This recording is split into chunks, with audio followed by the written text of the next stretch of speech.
Жылдар өтіп қайта ауылда кездестіңіз, сыныптастар сырласып үндестіңіз. Құтты болсын киелі жер мүліктің түлектері, бүгінгі 40 жылдық кездесу кештеріңіз. Мүлік елінің Карл Маркс мектебін 1985 жыл бітірген түлектер 40 жылдық кездесу кешін Тақтакөпір ауданы Айзада мейрамханасында атап өткелі жатыр. Баршаңызға қайырлы кеш деп кезектегі шығарылымды ұсынып жатқан жайымыз бар. Ал ендеше жақсы ниетпен бармақ басып жіберіп тамашалап отырыңыздар.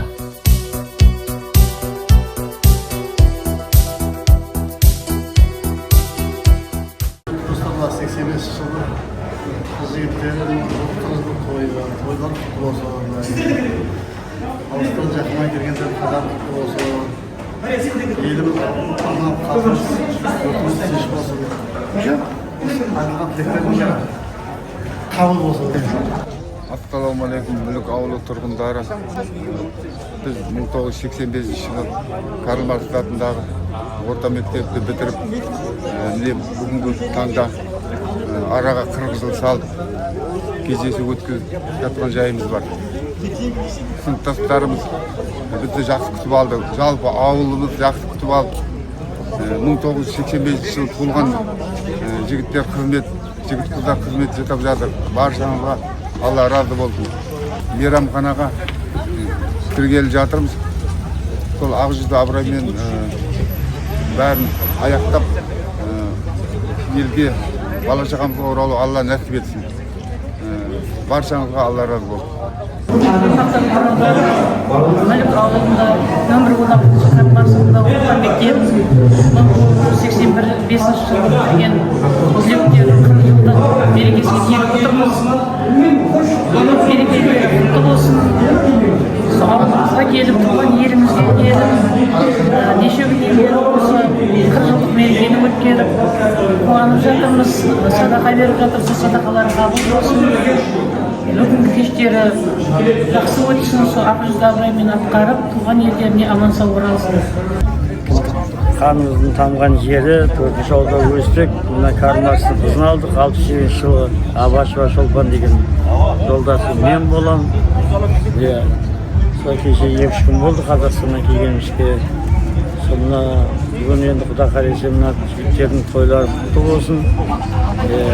Сол тойлар тойғаласын. Сол халқым еліме рахмет, құшағын жайып қарсы алып жатыр. Өмірде бар жақсылық тілеймін халқыма.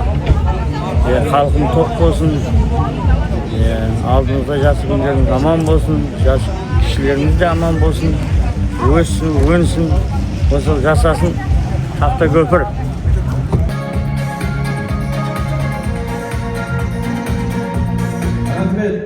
Не деген шапалақ мынау? Рахмет. Деп шыққан кезде бір шапалақ соғып қойсаңыздар. Ал ендеше қымбатты ағайындар, баршаңызды қош көрдік. Бүгін мінекей осында біздің Тақтакөпір ауданы Карл Маркс атындағы нөмірі 4-ші орта мектепті 1968 жылы табалдырғын аттап, 1985 жылғы сол мектептен қанат қағып, бүгін мінекей осында түлектеріміздің 40 жыл кездесу баршамызға құтты болсын деп бір қошемет соғып қойыңыздар ағайындар. Ал ендеше орындарымызға жайғасып, жан-жағымызды байғасып қойған болсақ, дегенмен де екі сағаттан ары қарай осы стол басында отырамыз, қайта ой жазып алайық, тойдың ресми рәсімін өткізіп алайық. Ал енді аяқтары ауырмайтындар болса, орнымыздан тұрып алсақ. Аяқтары ауырмайтындар болса, орнымыздан тұрып алсақ. Тұрмағанша айтып тұра беремін мен. Ал енді жақсылап бір шапалақ соғып алсақ. Тамақ ішіңіздер ме, қаттырақ жасаңыздар? Ал ендеше бәріміз орнымызда тұрып, мойнымызды бұрып, шапалақта ұрып, бүгін мінекей осында 40 жыл кездесу бүгін мінекей түлектерімізді құрмет қошеметпен той төріне қарсы аламыз. Ал ендеше түлектеріміз келіңіздер, құрмет қошеметтеріңізбен ағайындар.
Осындайда көңілің тулайды екен, ел көңілі жақсылыққа бармай ма екен? Алдарыңызға тамана шыққан кезде мына қалып неге шапалағын ұрмайды екен.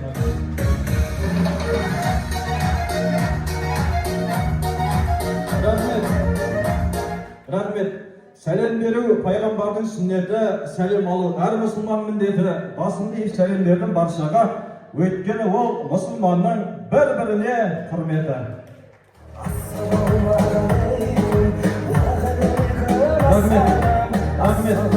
Рахмет.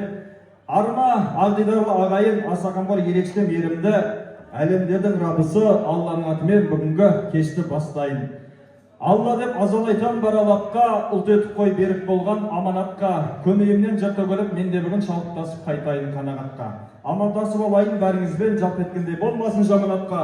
Ассаламу алейкум, сәлем бердім осындағы тойлаған жамағатқа. Бақытта, шаттықта, естелікте, саулықта. Рахмет. Ал ендеше 68-дер бүгінгі кездесу кештеріңіз құтты болсын. Қошемет бар ма? 68-дерге қошемет, ат-души. Ал ендеше бүгінгі қарапайым кездесулеріңіз құтты болсын. Әрқашан осындай амандықта кездесіп, жақсылықта жүзе беріңіздер. Бастарыңыздан бақыт, қастарыңыздан қуаныш, жүздеріңізден күлкі, қолдарыңыздан дәулет кетпесін дейміз. Ал ендеше бүгінгі мінекей кешімізді бастап беру үшін осы ортада төрде отырған жас үлкен ұстаздарымыз бар, аталарымыз бар. Солардың бір жақсы баталарымен бүгінгі кешіміздің бет-пердесін ашып берсе дейміз. Ал ендеше төрде отырған жас үлкендеріміз, қош келдіңіздер. Үлкенді сыйлап, қадірле, көп біледен көп көрген, солардың болсын айтқаны көбісті бастан өткергендей. Сөздің басы бісмилла дейді. Ал аталар қош келдіңіздер, ұстаздар қош келдіңіздер. Бүгінгі осында кешіміздің бет-пердесін өздеріңіздің бір жақсы баталарыңызбен бастап берсеңіздер. Ал мұсылман жұрт, илаха аумин, бәріміз алақандарымызды қойып, аталарымыздың ақталасын аламыз.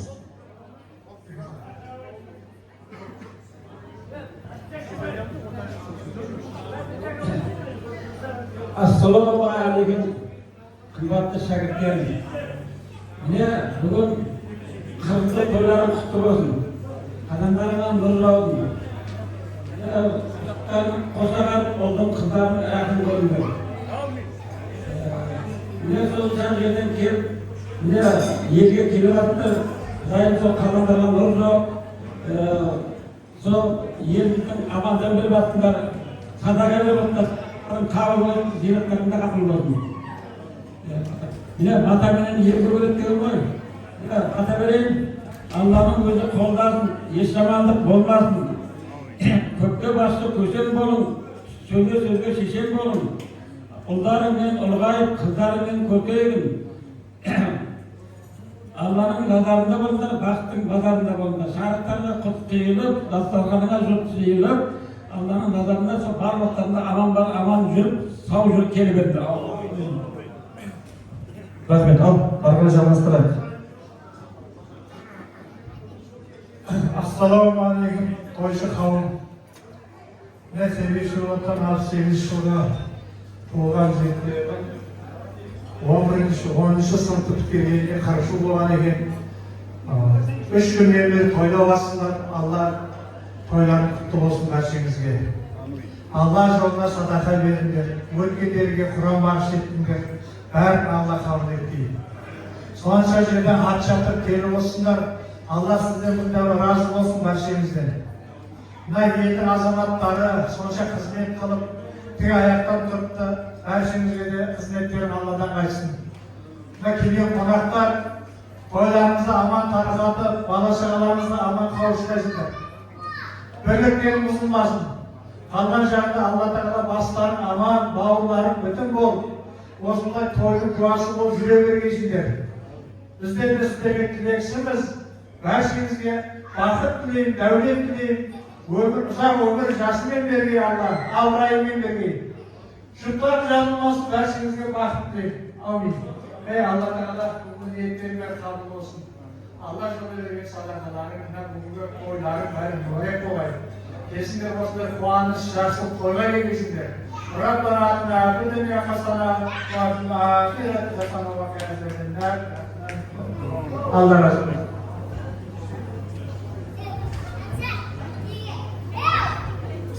Қымбатты мінеке қарындастарым, бауырларым, бүгін кішкене ғана ауылында тарихи күн болып келсек дегендей, мінеке перзенттеріміз Алтыния мектебінен қоштасып, соның қоңырау қағып, бүлдіршіндеріміз мектеп қабырғасынан аттап жаңа өмірге қадам басып атты. Сонымен қатар сіздердің 40 жылдық кездесу кештеріңіздің іс-шарасын өтіп, Алтыния мектептерімізге арналған өздерінің сауғаларыңды ұсыныңдар. Біткен іске жақсылық қалса дегенде осы Қазақстан Республикасының еңбек сіңірген қайраткері Ерсұлтан ағамызға себеппенен келіп, сондай өздерінің ақыл кеңестерін айтып, өзінің өмір жолдарынан, өзінің жазған ғұмырда деген кітаптарын сауға қылып, бүгін үлкен біздің білім ауылының халқын үлкен тебіреніске ұшырады. Мінеке Қазақстан Республикасынан келген қарындастарым, қайырлы қадам болсын. Сіздерге мың арыз сонша мың километр келіп, туған елге тағзым етіп, өмірден озған кластастарыма құран рахмет садақа беріп, өлім мен тірілдің қатары риза қылдыңыздар. Сіздерге Алла істеген қызметтеріңе еселеп қайтарсын. Келешекте сіздердің ешқандай қатарларыңыз сиремей, 60 жылдық, 50 жылдық кездесулерде бастарың аман бауырлар кездесе бергенсіңдер Алла тағалам. Сіздерге ұзақ өмір берсін Алла тағалам. Артық шаулық көретіндей Алла тағалам аз тілейсіңіздер, өзіңіз бақытты болыңдар. Рахмет, берген батырларыңыз қабыл болсын дейміз. Ал ендеше осымен тойымыз ашық, алдымыздағы астардан алып отырыңыздар басып-басып, қашан көшет дастарханы жиылмаған, бір алладан басқаға сыйынбаған. Ал ағайындар, бүгінгі кештеріңіз құтты болсын. Бүгін дәл мас үшін бұйырмаған. Өйткені осындай той бұрын сонда сіздерден басқа ешкімге бұйырмаған деп, ал ендеше алдымыздағы бұйырған астам құйылған дәмнен алыңыздар. Құдіреті күшті бір Алла біреуге беріп қайғыны, жуғызған жасымен жанарын, білмеймін мына сұмды не, содан не пайда табарым дейді. Бермеген жастың ұзынын, көре алмай кеткен қызығын, ертерек кеткен өмірден орнына тастап ұлғызын дейді. Ал ендеше өмірге келу бар, қалу жоқ дейді. Алланың шарасына оған ешқандай да біздің шарамыз жоқ. Сол ұшында біздің арамыздан ертерек кеткен достарымыз бар. Соларды бәріміз орнымыздан тұрып, бір еске алып өтейік. Ал ендеше өлі сыйламай тірі байымас дейді. Баршамыз назарымызды экранға қаратамыз. Ал ендеше марқұмдарды бір еске алып өтейік. Өзі берген өмірін, өзі алып үйге келеді адам, кетеді адам. Кімге қоныс болмаған дүние жалған. Алланың бұйрығына да бар ма? Өзі берген өмірін, өзі алған.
Арадан кеткен достарымыздың жатқан жері жайлы болсын, иманы жолдасы болсын дейміз. Ешқашан жүрегімізден өшпейді, өмірге келу бар қалу жоқ дейді, ешқашан араларымыз серемесін дейміз.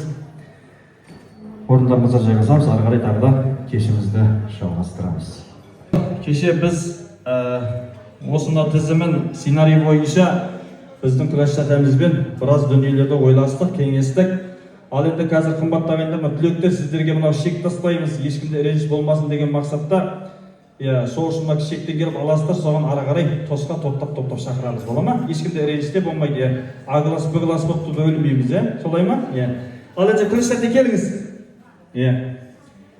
Шек қайда, тәте?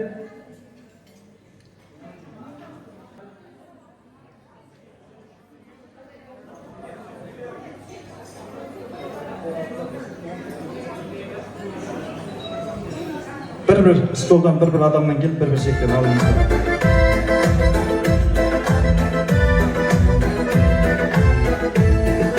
Ауылдас пен қауымдас дейді, ағайының аты озғанша, ауылдастың тайорсын дейді. Бүгін мінеке осында алыстан, шет жерден ауылымызға, елімізге осында біздің ағаларымыз, жеңгелеріміз оралып жатыр. Қош келдіңіздер дейміз. Ал енді шыны ауылдың түтіні көзді ашытпайды дейді. Ал олай болса сіздердің құрметтеріңізге тамаша ауылға барам деген ән шашуымызды тартып өтеміз. Шол жүрендегі тағыда бүгін шол жүрек, ел жаққа барам, жүрегім елде елжірек. Ауылдың суы, ауылдың буы сақтар,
баршаға рахмет. Ал ендеше қымбатты ағайындар, орындарыңызға жайғасайық, орналасайық. Ары қарай кешімізді жалғастырамыз. Ал ендеше бізде алғашқы тілектің тізгіні осындағы төрде отырған жас үлкен ағаларымыз, ұстаздарымыз бар екен. Соларды мен ортаға шақырайын. Мұхан Мақсым ағамыз бастаған Бек Мырза және де Мұхандей төрде отырған жас үлкендеріміз келіңіздер, жақсылап бір сөз маржанын беріңіздер. Ал ендеше ұстаздар келіңіздер, жібермей астырамыз екен. Қош келдіңіздер. Бүгін мінекей осында көшіміздің басын бастап келіп жатсыздар. Бүгін мінекей осында тілектерімізге жақсы тілектеріңіз, ниеттеріңіз жолдап өтсеңіздер. Мынау бармақ басқа болса да білек бір, тірлік басқа болса да тілек бір дейді. Бір күні осындай Төле би атамыздан сұраған екен. Сөз бастаған оңай ма, жол бастаған оңай ма деп. Сонда Төле би атамыз айтқан екен, сөз бастаған оңай, тыңдайтын құлақ болса, жол бастаған оңай, ізін еретін халық болса деп. Бүгін мінекей осында көшіміздің басын бастап келіп жатсыздар. Осы біздерге жақсы тілектеріңіз болса, жолдап өтсеңіздер. Ал ата, сізден бастайық па? Ал шәкірттерім, міне қадамдарға нұр жаусын. Елге аман сау келіңдер, міне қайтқанда да аман сау елдерге барыңдар. Міне немерелердің, ұлдардың, қыздардың бәрін әрәттарын көріңдер. Қосақтарыңмен қосағарып, осы еліміздің барлық жаңалықтарын елдеріңе айтып барыңдар. Біздің мүлік елі өздерін көрдіңдер, тамаша жылдан жылға жақсарып бара жатыр. Халықтың бейілмендігі, қамқорлығы, қонақжайлығы аса мақтауға тұрарлық біздің елдің халқы. Міне өздерің көрдіңдер, әлде де сол біздің мүлік халқы, мүлік елі әлде де көркейіп, ұлдары, қыздары өсіп, ең жақсы ел басшысы, елге қызмет ететін азаматтар шығады деген үміттемін. Міне осы келген қадамдарыңа нұр жауып, елімізге аман сау келіп атыңдар. Енді барарда сол елдерге аман сау барыңдар, жамандық болмасын, еліміз тыныштық болсын, бар уақытында жүздерің жарқын болып, аман сау жүре беріңдер. Міне жақсы, құрметті қонақтар, ел азаматтары, 3 күннен бері сіздердің адрестеріңізге тілек білдіріп жатыр. Барша тілектердің бәрі қабыл болғай. Мына зираттап келіп жатсыңдар, зираттарында қабыл болсын. Сол өмірде өкінішті өтіп, қай жерде болса бір Алланың өзі жар болғай сіздерге. Ғайбілен өздер жалларында болып, түрлі бәле афаттан Алланың өзі сақтағай. Келсеңдер осындай қуанышымызға, жақсылыққа келгейсіңдер. Қыдырып та келіңдер. Еліміз, халқымыз өздерінің кіндік қанын тамған жерлерін сағынышылап қайғайсыңдар. Осы сіздердің көшіп кеткені келіп алған жігіттерден ұқсайды қыздар. Өзі көптен бері келмеген. Солардың да қадамдарына құтты болсын. Тез-тезбен келдіңдер туған жерге. Сол үшін бәріне денсаулық тілеймін, бірлік тілеймін, ауызлық тілеймін. Еш жүздерің оймасын, осындай қуанышқа келгейсіңдер. Бірегей әді қарындастарым бауырларым сіздерге білім ауылға келіп, бағана да сөзім басында айтып өттім ғой, тарихи күн болды деп. Сіздерге ел халықтарым риза, елім деген ерлер бар екен. Алла риза болсын сендерге, істеген қызметтерің Алладан қайтсын еселеп. Өмірдің ұраламымен ерелеген көп ұзақ жолында Алла тағалам сіздерді белдері майыспасын, бағаттарың қайырылмасын. Жетеуінде құраңда жығылмағайсыздар қояйын. Жиған келгендер тезек тойына беріп, жақсы күндерді осы достарымның қатарынан сиремей тойлау несіп етсін. Алла тағала айтқан тілектер бар, жас үлкендердің ел халыққа айтқан тілектері Алла тағала құлағына шалып қабыл болсын, бақытты болыңдар. Құрметті тойшы қауым, кешіресіздер, менің де бір тойым бар, құда күтіп жатырмын әзір. Сол жақта тек бір 15 минут уақытты қиып келдім сіздермен кездесіп кетейін деп. Ол жерде құдалар күтіп отыр, қазір комсомол тойы бастайды. Сіздерден кешірім сұрайып, қалғандары жақсы отырып, кеуілді тарқағайсыңдар. Елдеріңізге аман жетіп бара берсін. Рахмет Алла, жоласын жолдан қалдырмай, айтқан тілектеріңіз, баталарыңыз қабыл болсын деймін. Сіздерге ұқсап орындарыңызға жайғаса беріңіздер, біз ары қарай тойымызға кешімізді жалғастырайық. Тілектес жұрттың түбі бір, қадеңе артып жараған, атадан алтау туысанға басына жалғыз арадан дейді. Ал ендеше ары қарай осында тілегімізді жалғастырамыз. Келесі тілектің тізгіні осындағы Ерсай ағамыздың столы қайда болып тұр? Бар ма? Ал ерте ойғамыз сол барша қонақтар келіңіздер, билеп шығамыз ортаға. Жібер маэстро музыка кетіп қана кейін. Жібер.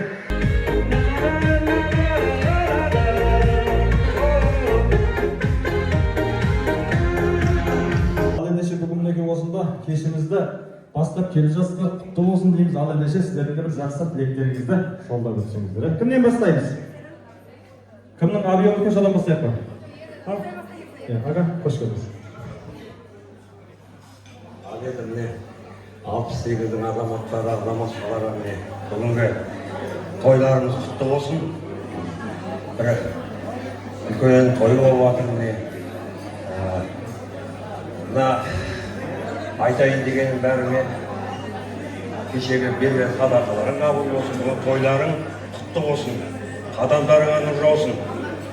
Осы жерде міне ауылдағы осыны ұйымдастырып отқан міне азаматтар, азаматшалар қызметтері Алладан қайтсын Құдайым. Ал енді бүгін кездесіп сендерді көріп міне қуаныштамыз бәріміз, қол қылып отырмыз. Не дейміз? Бәріңе жақсылық тілеймін. Мына ағаларымыз отыр міне. Мұқан ағамыз бар, ұстаздарымыз бар міне. Мақсым аға берген баталары қабыл болсын сол кісілердің. Сол кісілердің жолын берсін сіздерге. Отбасыларың аман болсын, денсаулықтарың мықты болсын.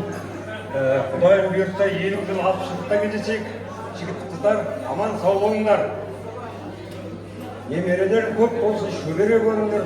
Жақсы күнде тойда қатынасайық. Аман болыңдар. Құрметті 68-дің азаматтары, азаматшылары, бүгінгі тойымыз құтты болсын. Сол көптен күтіп, келдік тойымызға. Кешегі садақаларымыз қабыл болсын, бәріміздің тойымыз тойға ұлассын, аман есен осы тойымызды атқарып, елімізге, отбасымызға аман есен жетуді Алла нәсіп етсін. Сол бәріміздің үйімізде той болсын, қуаныш болсын. Әрқашанда бір-бірімізді тойда, қуанышымызда кездесейік бір-бірімізбен. Сол бағана айтқан тілектердің бәрі қабыл болсын, жақсылықтар айтып жатыр қазір күнімен. Енді бізді тапсырма солай, әр столдан 2 адамнан сөйлесін деп жатыр. Сағат біздікі болғанын уақыт Аллаға дейді. Сол үшін де уақытыңызды үнемді пайдаланайық. Бәріміздің тілегіміз бір, ниетіміз бір, жүрегіміз бір, сол үшін ренжімеңіздер. Ең бастысы бір-бірімізді шалықтыра алмайық. Сіздерден өтініш дейміз. Ал енді бүгінгі кешімізде естелік болсын деп бір суретке түсіп аламыз. Содан соң сіздердің құрметтеріңізге ортадағы тамаша ән шашуымыз болады, сіздерден би болады.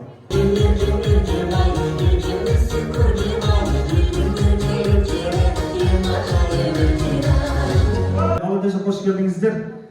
Сіздердің сыныптарыңызда ұл балдар оқымаған ба? Қыздар оқымасыздар ма? Ал қош келдіңіздер. Бүгінгі кездесу кештеріңіз құтты болсын дейміз. Әрқашан осындай амандықта кездесіп жақсылықта жүзе беріңіздер. Ал енді мынау қысқадан нұсқа бізге тапсырма солай. Сағат біздікі болғанмен уақыт Алланікі. Сөйлей берсек те сөздің мәні кетеді, іше берсек те арақтың дәмі кетеді дейді. Сол үшін қысқадан нұсқа ішімізден 3 кісі тілекті жолдап өтсе бола ма? Ал кімнен бастайық? Ал классикалынан бастайық.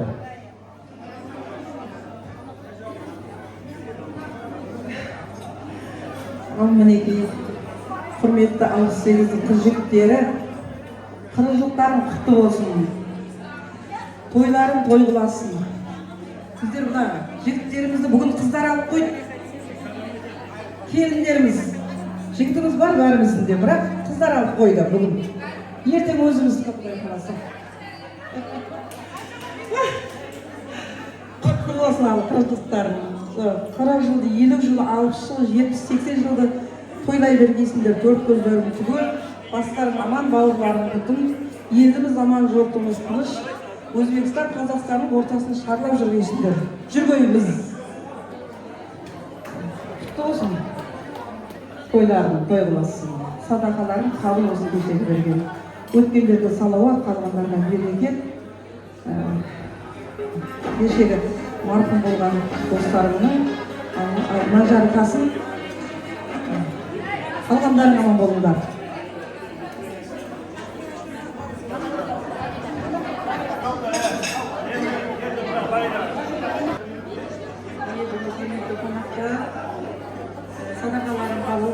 айтыстарың оң болсын. Аман есен өздеріңізге жылдан жылға жете беріңдер. 50 жылдық 60 жылдық тойларында тойлай беріңдер. Бәріңізге жақсы күн болсын.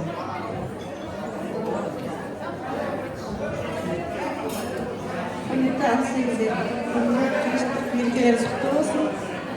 Әрқашан сол орталар азаймасын. Достарымыз көрсетіп жатыр, барлықтарының тие берсін, жатқан жерлері жарық болсын. Әрқашан мұрсат көрсетіп тойларда кездесе көйлікте қалса берсін.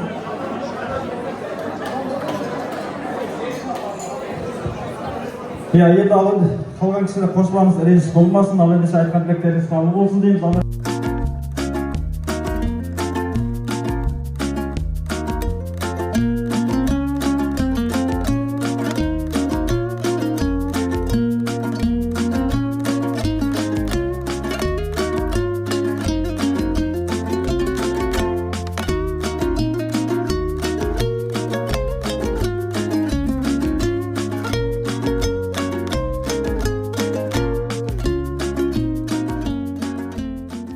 Батырда туған анадан, ғалымда туған анадан, ананың биік тұғыры, анада туған бар адам пайғамбарымыз Мұхаммед.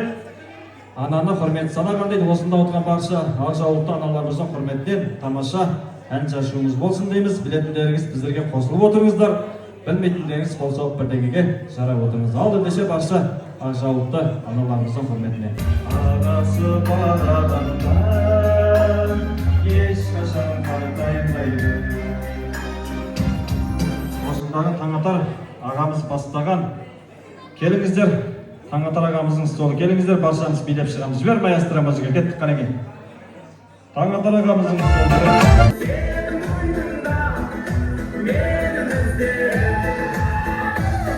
Кездесуге шықты болсын. Сіздер елдер, әйелдер болып бөліп алғансыздар ма? Жаңа әйел кісілер шығып, ер кісілер. Ал қош келдіңіздер. Жақсы тілектеріңіз болса, жолда көрсеңіздер. Ассалаумағалейкум, құрметті достар. Құтты болсын. Кешеге берген садақаңыз қабыл болсын. Ендігі келесі 50 жылдыққа 60 жылдыққа жете берейік. Еліміз аман, жұртымыз болып. Тыныштық болайын. Ауылдағы жігіттер, қызмет жасап жатқан келіндер, әйелдеріміз бақытты болыңдар. Өмірлі шүмірлі болып, біздер сияқты ата, әже болып, 10 жылдық той тойлау, 50 жылдық тойлау сіздерге нәсіп етсін. Қызметтерін Алладан қайтсын. Ең аман жұртымыз болып, той құтты болсын.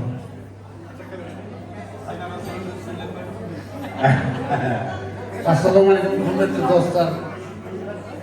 Ауылдастар, достар. Бүгінгі тойларыңыз құтты болсын. Денсаулығыңыз мықты шөшелеріне 85 жылға туылған келіндер, жігіттер бар, қызмет жасалықтан. Жандар, рахмет, айналайын, қызметтерің Алладан қайтсын.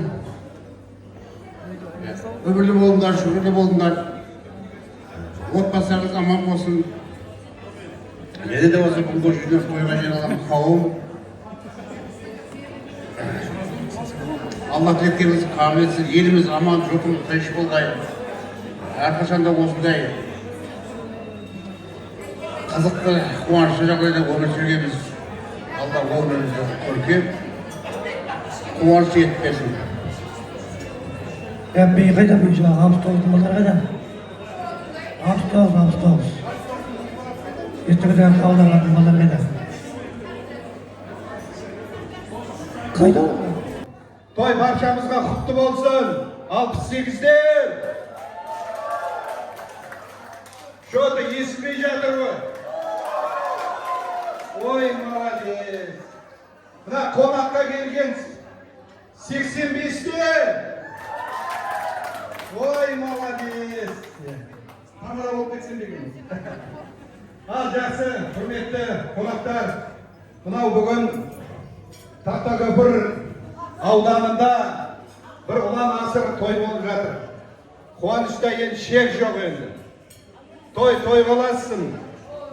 Алла тағала сол бәрі айтып жатыр ғой, енді көптің тілегі көл дейді. сол айтылған тілектердің бәрі Алланың құлағына шалынсын. Мынау дүниеден өткен, енді өлін айтсаң, жаңа тірінің несі қашады дейді ғой, сол сияқты жатқан жерлер жайлы болсын. Ал мынау қадам басып келдік, неше күннен бері тойлап жатырмыз.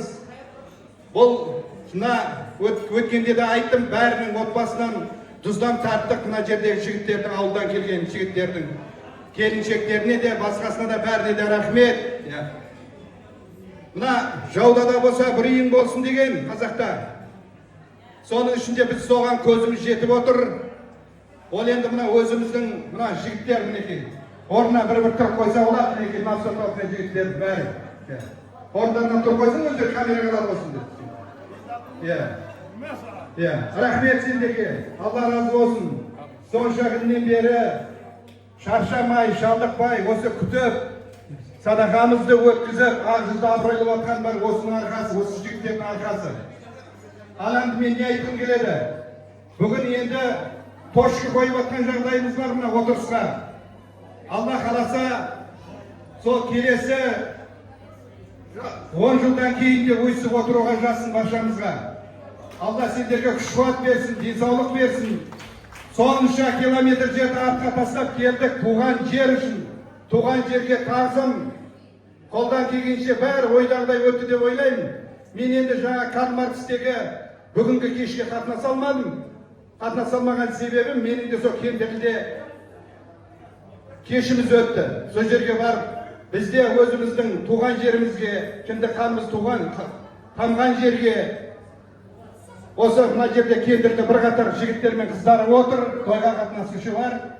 Сол қолдан келгенше бәрі бізде ойымыздан шыққан мұғалімдерге, оқушыларға, басқасына дегендей сол сый-сияпатымызды тапсырып, қолдан келгенше қызмет жасадық. Ал енді аман болыңдар, сау болыңдар. Жаңа айтып жатырмын ғой.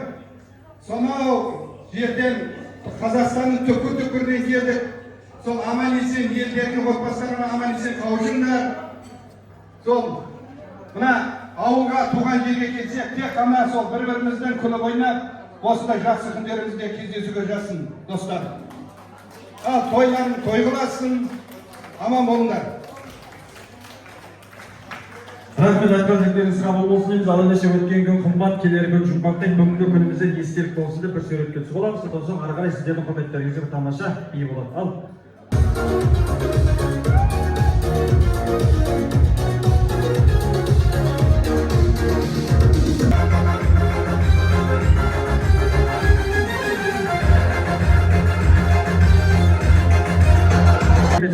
тілектің тізгіні осындағы Ибаш ағамыз бастаған 4-ші стопқа, 4-ші тос. Келіңіздер, жатқан бір сөз маржаны беріңіздер, және де осында мынау жаңа тілекке айта алмай қалған 68-дің жігіттері сіздер де келіңіздер, жатқан бір сөз маржаны беріңіздер деп. Ал ендеше Ибаш ағамыз бастаған жас жігіттеріміз келіңіздер. Ибаш ағамыз бастаған топ келіңіздер.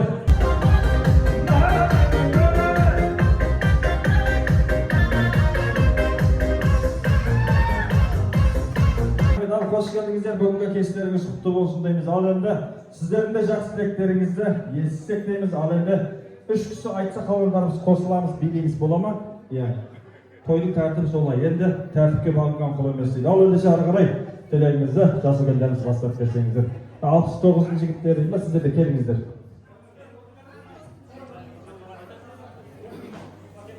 Кеш жарым құрдастар, бүгін неше күнгі мәредің нүктесі қойылайын деп жатыр деген жақсы өтіп жатыр. Қажылық тойымыз құтты болсын. Қызмет істеген ауылдың жігіттері, қыздары, келіндері, күйеуалдарына мың алғыс. Отбасыларыңыз аман, елдеріне саулық болсын. Қыздар, жігіттер, осы 50 жылдық 60 жылдықта осы басымыз аман, бауырымыз бүтін аман-есен жете береді. Арамыз сүйдемесін. Барлық уақытта қуанышпен осындай той дастарханда сонда кездесеміз.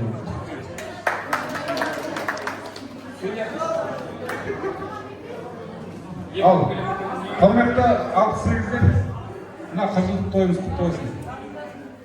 Мына 85 жылғы ініміздер қызмет істеп жатқан. Сіздерге алғысымыз шексіз. Осы бүгінгі қызметтеріне рахмет. бұл келесі жылда сіздер де осындай күндерге жеткізсін қаладығым. Барлықтарына бақыт тілеймін, той қылып жүрсін. Қысқа нұсқа бәрін айтыңдар еді мақалма. Мына 60 жігіттері ағаларымыз, әпкелеріміз бүгінгі тойлар құтты болсын. Тойларын той боласын. Бүгінгі той жақсылап қарып, мына алыстың қонақтар елдеріне аман есен жетіп, бала-шағаларға қауыша беріп, отбасы семьяларда аманшылық, ауыз-бөшек көреміз. Құрметті ағалар, әпкелерім, 68 қыз жігіттері, сіздердің бүгінгі мына 40 жылдық тойларына біз нәсіп татып келіп қалдым. Тойлары құтты болсын. Мына ана төрде отбасы столда отырған олардың туылғандарына 40 жыл екен. Сіздердің мектеп бітіргенге 40 жыл. Сіз бұл жерде 80 жылдық той болып жатыр. Құтты болсын 40 жастар. Құдайына тойларын тойға алсын. Алыстан келген қонақтар қадамдарына үлгісін сонша ауыл деп, ел деп алып, сыйлап, келбақтарына Алла разы болсын. Не дейміз, бағыттарымызға денсаулық, күш-қуат берсін. Біздерге де осыны нәсіп еткей. Құдай қаласа, 2 жылдан кейін біздер де сіздер сияқты осы тойлауды Алла Құдай қаласа нәсіп етсін. Дейміз, сол барлық тойларын тойға алсын. Енді мына атамекенге келіп атсыздар, сіздердің құрметіңе ме 70-тің жігіт қыздар атынан бір атамекен деген әнді орындап берсем деп едім. Онда кәсіби әнші емеспін, бірақ қолдан келген үшін.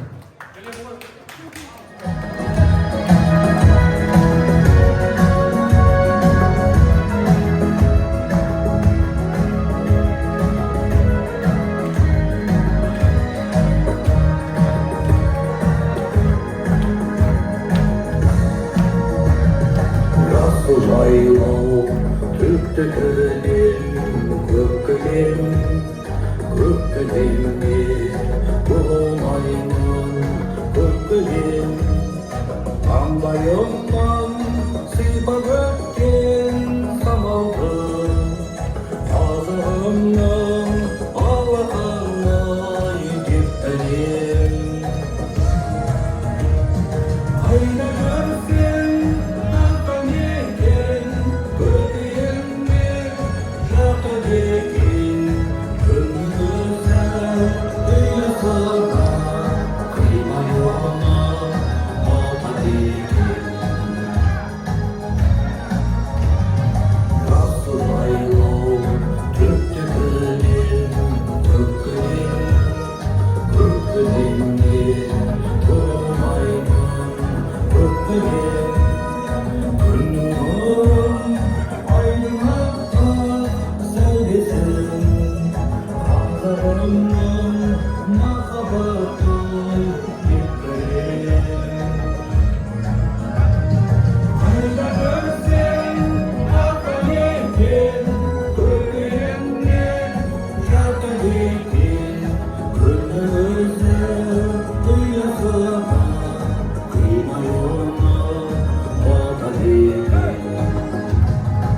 Рахмет.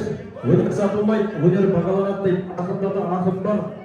Сөз тапқаны бір бөлек, бишілерде биші бар, билегені бір бөлек. Әншілерде әнші бар, ән салғаны бір бөлек дейді. Аға, сізге атамекенді айтқан үшін сізге сыйлық берейін, е? Аға, келіңіз. Бізден сізге сыйлық, ал ендеше шайдың көргі сабағы, тойдың көргі подарка дейді. Рахмет.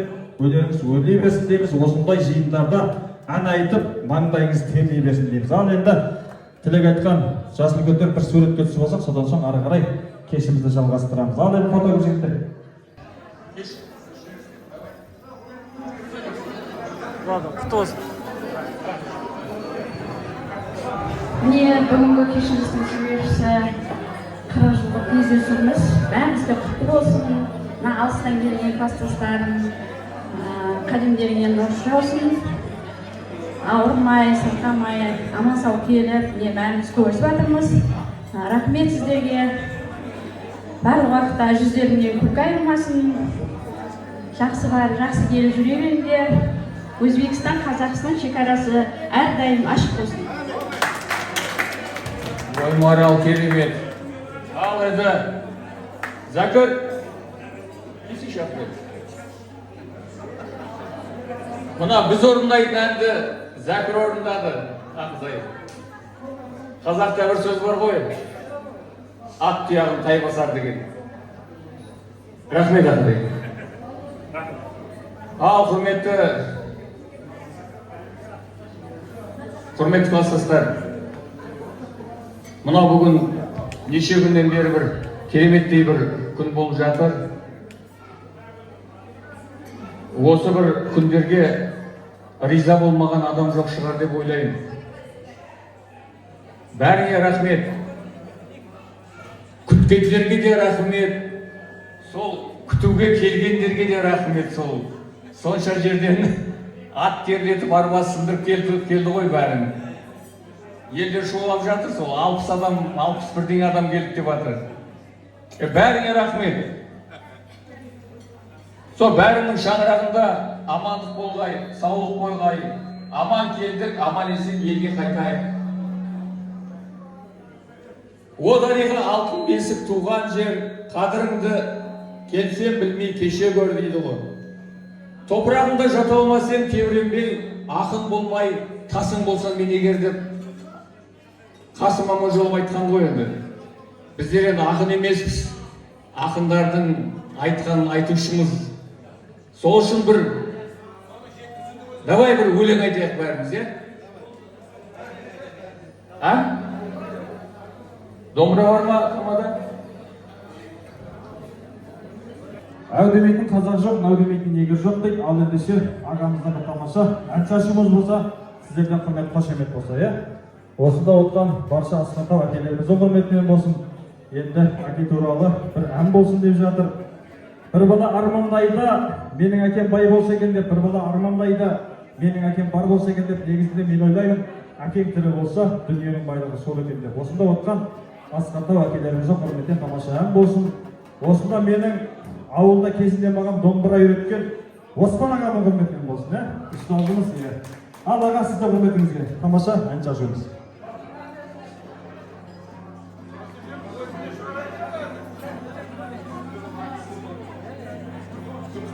Достар, давай әке туралы жырды бәріміз қосылып айтайық. Ерсай.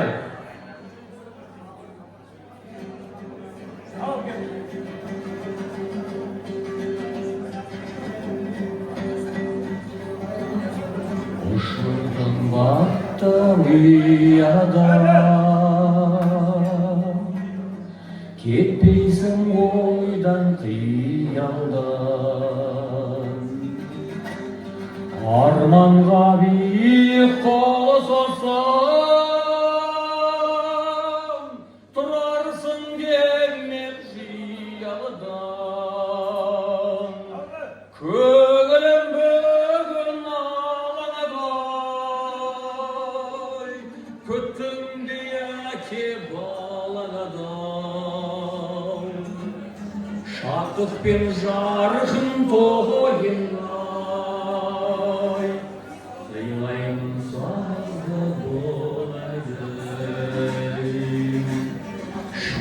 bir şarkını boyuna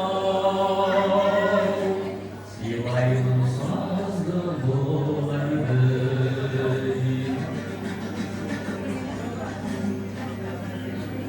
Adamlık herkes öksegir Yüzüme gitsedir Ardakta ötüm мәңгілік Ғұмырда жалғыз өтсемdir Көңілім бүгін алаңда Күттің яке балаңдай Шаттық пен жарқын тойыңай Сыйлаймын сазды бұл әнді Шаттық пен жарқын тойыңай Сыйлаймын сазды бұл әнді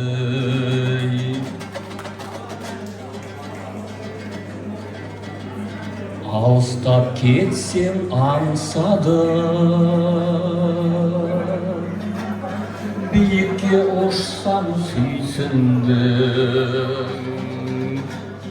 Мойныңа көптен асылмай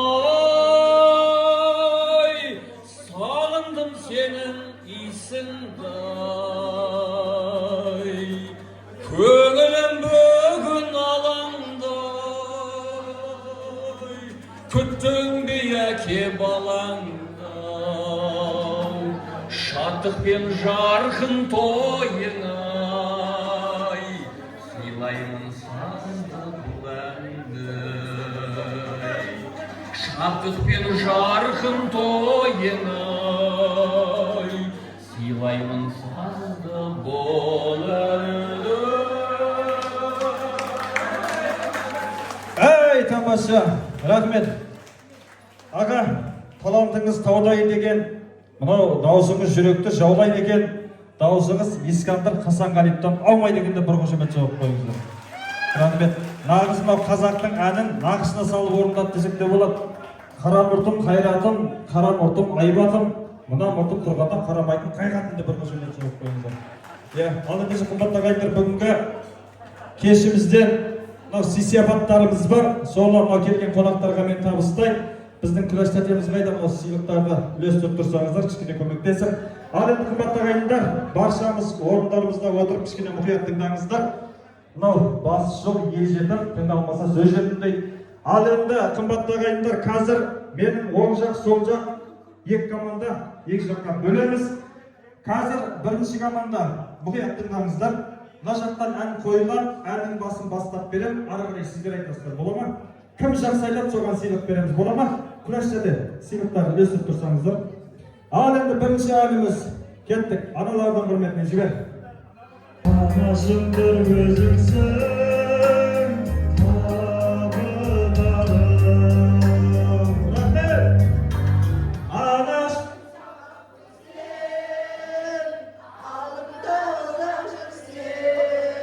Жүрегім жыр толғайды, көңілім ғор тоймайды.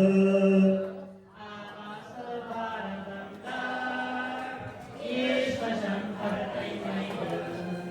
Жүрегім жыр толғайды, көңілім ғор тоймайды. Анасы бар адамдар шапалақ дегірмайды. Рахмет, бір сен алып келіңізші. Мен мына тәртіппен берейін. Кеше Алматыда менің правамда кетіп көрді ғой бұсы. Әкеліңіз. Рахмет. Рахмет. Тәте, ол сізге сыйлық. Радицияда өткіре ме, өткірмей ме білмеймін енді. Рас болмашын өзіңіз төлеп аласыз, бола ма? Ал енді келесі командадан айымыз ба? Өзіңнен арысты, ойына танысты, жайлаған гүлдей құрбым сен, жанады тұрдым сен. Рахмет! Айдасын бол күнге, сен іздеп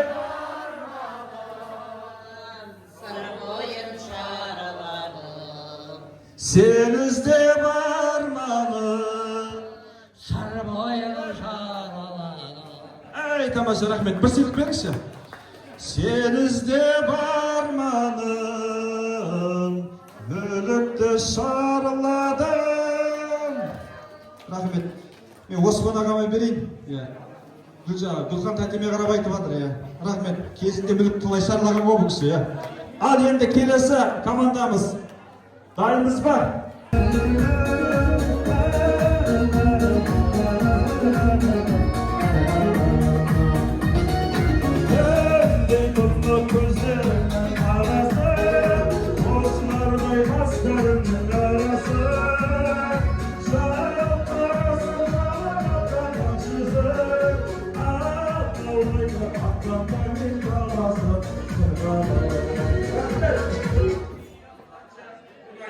Dünge kızlar arman, senin gözü almadım. Özüm doylar jülügüm, Pevsinirdi kırgazatın jülügüm, sarıgalım. Rahmet, Özüm ayıp söylüyor, seyip verdi. Al енді келесі командамыз дайын ба? Мынау ерге есім ағамның жоқ деген әнді бәріміз жоқ деген жеріне айтамыз. Болады ма?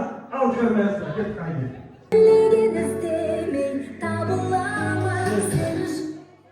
Жоқ.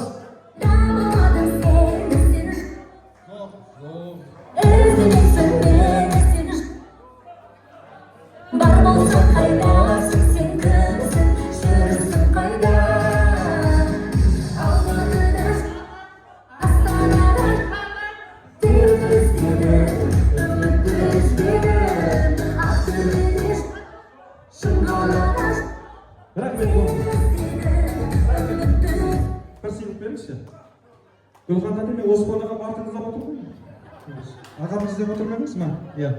Бүгінгі тойымыздан тобықтай сыйлық. Ал енді келесі әніміз команда жібер маэстро жігіт кеттік.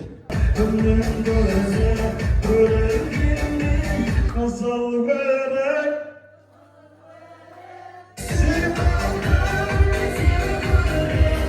қызыл қойшымада көрік қызыл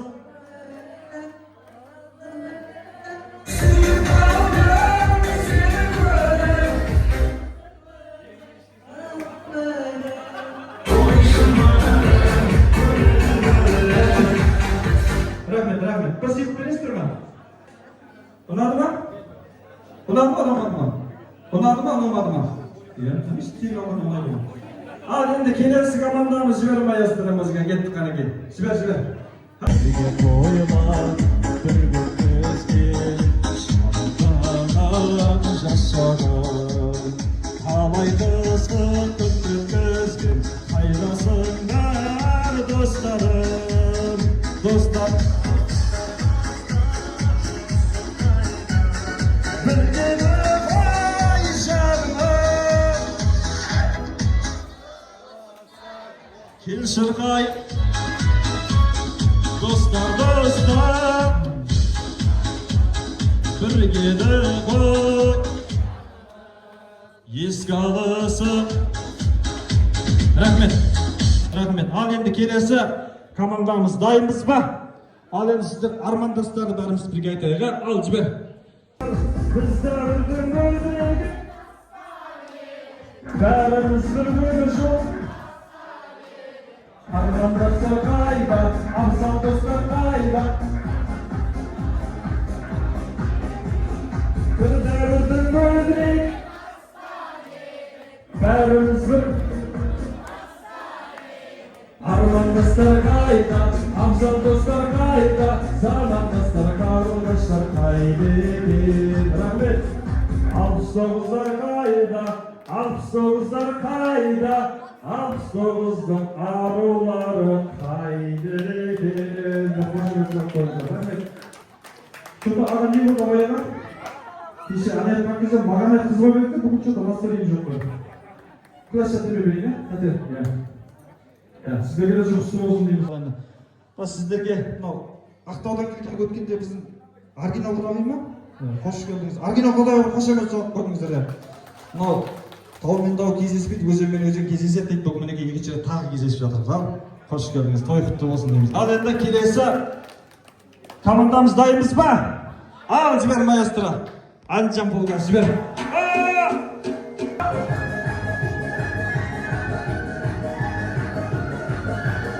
Рахмет. Мына сіздер әлді қатырмызды билі қатыра деген. Рахмет. Ұстолыңызға кеп тұрасыздар. 85-тер ма? Сіздер қызметтер. Неше күннен бері жүрсіздер. Рахмет, қызметтеріңіз алудан қайтсын. Ал енді ары қарай дамда кешімізді жалғастырайық. Біз мынау күрес шәтен қайда келіңізші? Келіңіз. Ал біздің күрес шәтенімізге қошемет соғып қойыңыздар.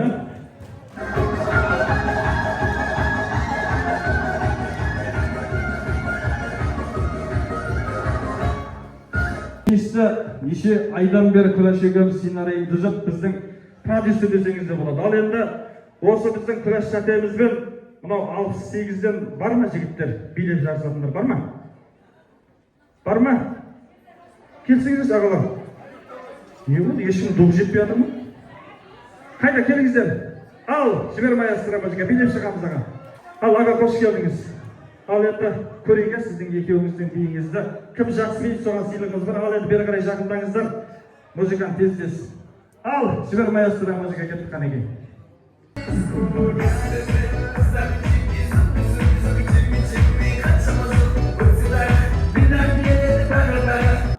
Мына кісіні билей ма десіз, бұны ұйқысы келіп жүр ма? Басқа бар ма? Билейтіндер, жақсы билейтіндер бар ма? Басқа, мына жігіттер, аға, келсеңіздерші, келіңіз. Ал, жібер, кеттік қанекей. Кім жақ?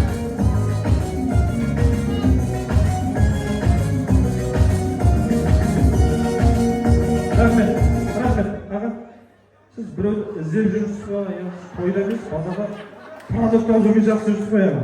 Басқа бар ма? Жақсы билейтіндер бар ма? Келіңізші аға. Кеше менімен жарысып, ән айтып, билеп жүрген кісілер қайда? Шота бүгін бәрі торбасақ қонды ғой. Қайда? Ағалар келіңіздерші. Мені күрес тәтеммен билеп ешқайсың дөп жетпей жатыр ма? Ал аға, қош келдің. Жібер маэстро мырза, кеттік қанекей. Жібер. Hoppa!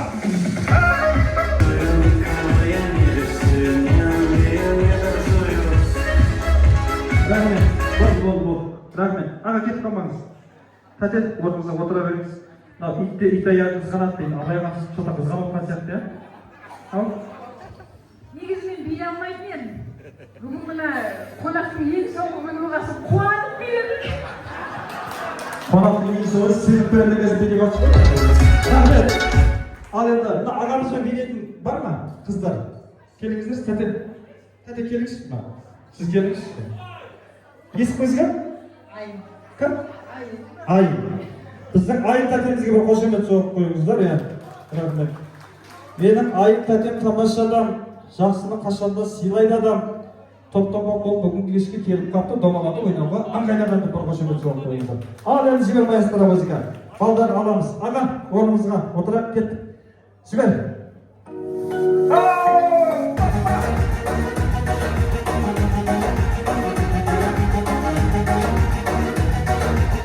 Сізді билейтін жерге істемейді ғой деймін, Ал, басқа бар ма? Биді жақсы билейтін қыздардан. Ал, келіңіздерші тәтелер.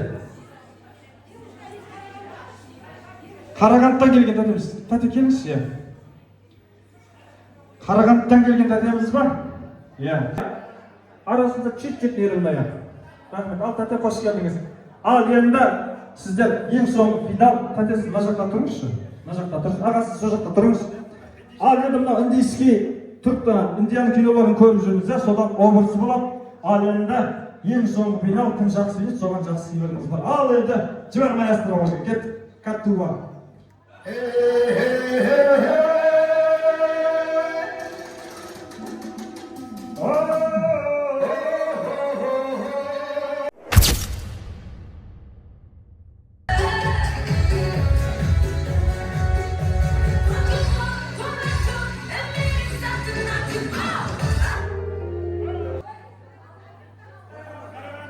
Ал енді қазір сіздер былай боласыздар.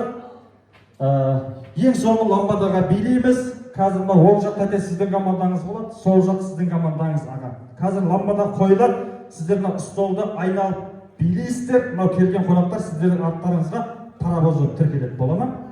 Иә. Кім сіздерді сыйлайды, сол қонақтар аттарыңызға сіздерді паровоз болып тіркеледі. Кімнің подписчигі көп болады, соған бірінші орын жібереміз. Ал ендеше дайынбыз ба? Ал жібер маэстро мырза, кеттік қараңғы.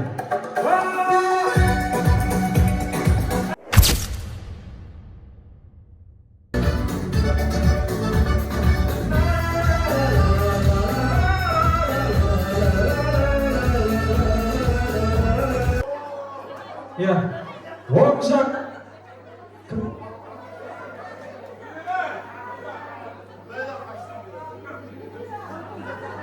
Гүлжира татымызға қошемет бар ма? Ағамыз қайда, келіңіз. Аға, келіңіз. Ал ендеше кімнің подписчигі көп, кімнің қошеметі көп, соған бірінші орынды береміз. Ал дайындап қой. Ал енді ағамызға қошемет бар ма? Рахмет. Ал енді қымбатты ағайындар, оң жақтың подписчигі көп сияқты ма, иә? Оң жаққа бірінші орынды берейік, жаңа, телефон ма? Иә. Тәте? Үйге барып, иә. Екі? Құдай берген құлай береді деген деймін ғой, иә. Мұны ағамызға берейік, иә. Келесінеге керек қой, тәте. Ақшасын берсеңіз беремін әзір. Иә, ал енді қымбатты ағайындар, ортамаса кішкене артқа қарай салсаңыз. Ал енді қазір бүгінгі тойымыздан тренд болсын, бүгінгі кешімізден тренд болсын. Өзіңіздер білесіздер, 2024 жылда қырғызша Мұңайма үрбейбі деген әніміз қиын болды, білеміз, ал енді бәріміз қолдарымызды алдыға созайық. Қолдарымызды алдыға созамыз. Рахмет. Тыныш. Рахмет. Ал енді қазір бүгінгі кешімізден қаражылдықтан бір тренд болсын деп, ал енді тренд кетсеміз, бәріміз қолдарымызды алдыға созайық. Тыныш, тыныш. Мына кісілер ет жеп болып қолдарын жұғыман ғой деймін. Ал енді дайынбыз ба? Ал жібер маэстро мырза, кеттік қанекей.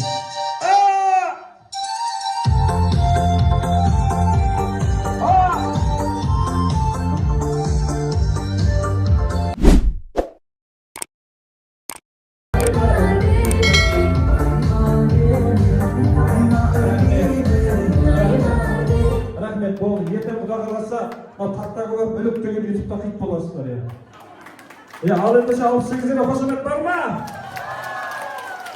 Қошемет бар ма? Мен бастайын, бастауымнан қашпайын,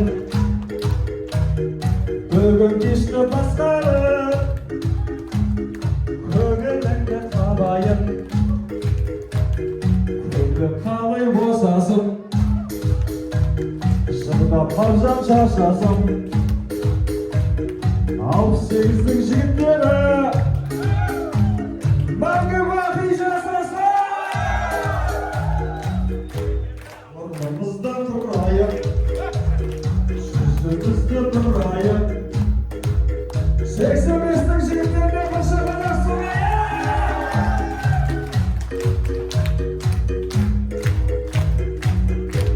ана қыздың алқасы, ана қыздың алқасы,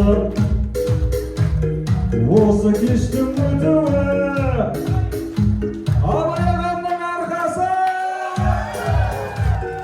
Қонақтарым жолдаса, ақтүрбекті қолдаса, осы кешім болмайды, мүліктің жігіттері болмаса. 68-ге шапалақ, 69-ға шапалақ, бүгінгі кеш көктемген, 68-ге шапалақ.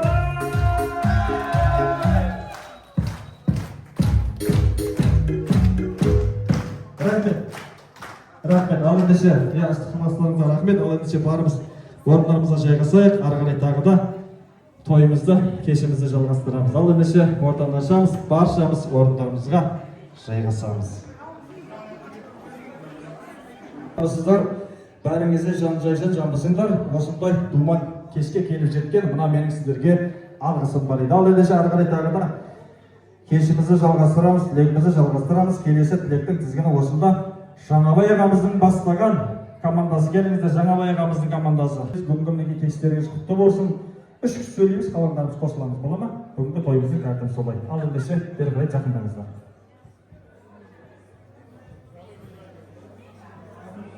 Ассалаумағалейкум. Осы бүгінгі 1985 жылы мектеп бітірген түлектердің қырғызылық кешіне жиналып отқан қауым осы Алматыдан, Қарағандыдан, Қызылордадан, Қазақстанның түкпір-түкпірден келген қонақтар барлығына Алла разы болсын. Осы жерге атсалысып жатқан осы ауылдағы жігіттер, қыздар, келіндер түсіп жатқандарына өте ризамыз. Рахмет сіздерге, Алла разы болсын. 1985 жылы туылған қыз жігіттер сіздерге Алла разы болсын. Өте ризамыз. Өте тамашасыздар сіздер. Рахмет сіздерге. Қандай керемет ағаларына, әпкелеріне қызмет жүргізіп жатқан Алла разы болсын. Еселеніп қайтсын құрметтеріңіз. Құрметті класстастар, бүгінгі тойымыз құтты болсын, бәрімізге де. Әйтеуір тойдың болатысынан болғаны қызық дейді ғой. Неше күннен бері осы той болады. Ой, тойды бір жараяқ деп бәріміз жүргенбіз. Міне тойымызда бастап тойдың жартысына келді енді. Мына біздерге күнімен қызмет қылған ансамбль жамаатына, ода мына 85-те біткерге толған нелерге, бәріне рахмет жандарым сендерге. Осы той бәріне жұғысты болсын, барсақ, келсек, тол дастарханда ойнап күліп, жүздесу Алла несіп етсін. Міне алыстан келген класстастар бар, жақындағымыз, бәріміз аман болыңдар, отбасыларыңа аман есен жетіңдер. Кездессек те қана той деп кездесейік.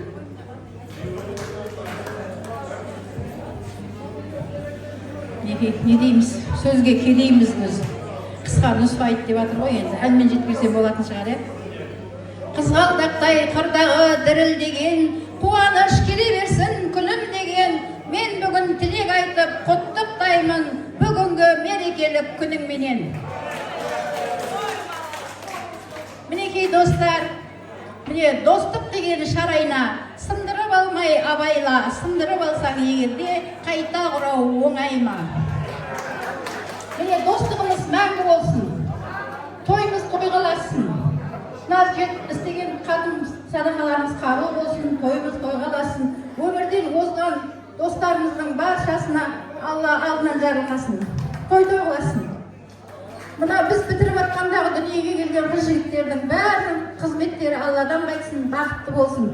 Отбасыларың берекелі, дастархандарың берекелі, шаңырақтарың шаттыққа толып, дендерің сау болсын жандарым. Рахмет, әдеттеріңіз қабыл болсын. Айым бекен ай, күнім бекен ай, тілек айтқан тәтемнің шапалы, тіліккіне шапала құрмасаңдар бекер ай. Рахмет.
мінекей размеріңіз деген тәте. Рахмет. Ямла тобын алмай қалыңыз. Рахмет. Осындай әрқашан жақсы күндерде кездесе беріңіздер. Болды ма?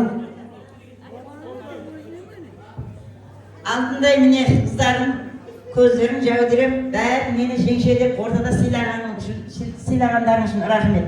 Мен де сендерді өмір бақи сыйлап өтем. Сендерді. Тойларыңдар айтсын.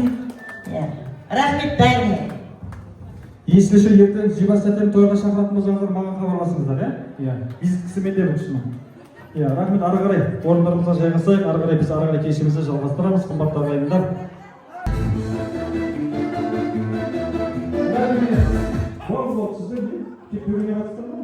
Рахмет.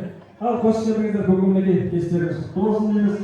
Сіздердің өз жас тілектеріңізді естілік, алдыңызға қымбатты ағайындар. Ең бір қуанышты күніміздің тойлап отырған екенбіз. Мен сіздерге семейлі арыңа бақыт, ауырмаңдар, денсаулықтарың мықты болсын, бақытты болыңдар. Міне сондай-ақ 85 жылғы туылған жігіттер, қыздар, келіндер, сендерге мыңда бір рахмет. Біздерді жолымызды берсін сендерге. Аңсаған армандарыңа жетіп, биік шыңдардан көріне беріңдер. Және міне ауылдағы қызмет істеп жүрген жігіттер біздің ауылда қалған. Оларға да мың алғыс. Себебі бақыт. Алға.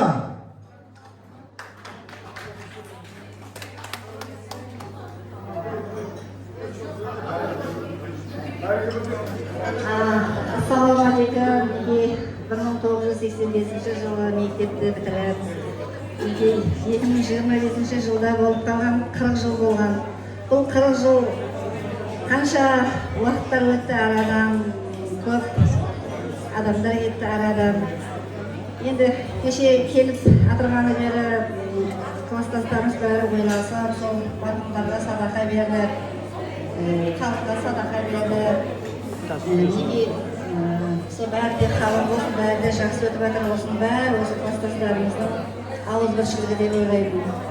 Неге сол келіп жатқан қонақтардың кеуінен шығып, соларды жақсы жайғастырып, қызмет етіп отырған мынау ауылымыздағы атақты жігіттерге алғыстарымыз шексіз. Не дейміз, мына класстастарымыз ешқашан отырған орындан жығылмасын, ешқашан ауырмаңдар, елдеріңіз сау болсын, сол елдеріңізге аман сау барып, сол балдарыңызға амандық қауышқайсыңдар. Келесі де Құдай қаласа осы класстарымыз бұзылмай, 50, 60, 70, несіп етсе сол 100 жылдықтарында көруіміз етемізін. Мынау қызмет етіп жатқан 85 жылғы туылғандар деп жатырмыз ғой, бұларға да рахмет, сол қызметтеріне. Осы біздердің жолдарымызды беріп, сол олар да сол елге үлгілі перзенттер бола беріңдер.